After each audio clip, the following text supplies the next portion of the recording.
Carl Bickmore here, CEO of SnapTech IT.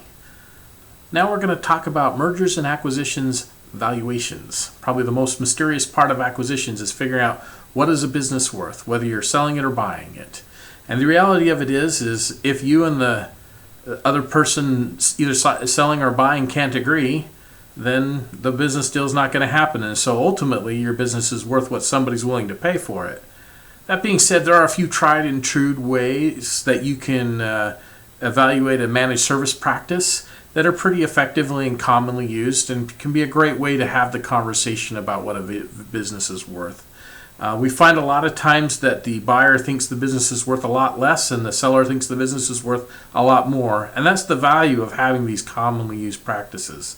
So we've put together actually a valuation calculator in the download link below. And with that calculator tool, you can plug in your revenue and some basic numbers about your business that will then give you 3 different ways that is commonly valued or used commonly to value a managed service practice.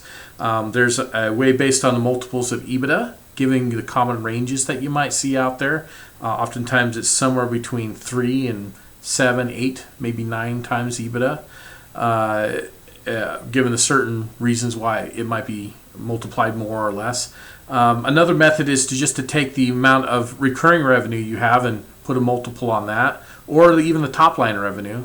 And a third way is to look at the individual lines of business, look at the strength of each of them, the profitability of each of them, and go ahead and do multiples on the individual lines of business.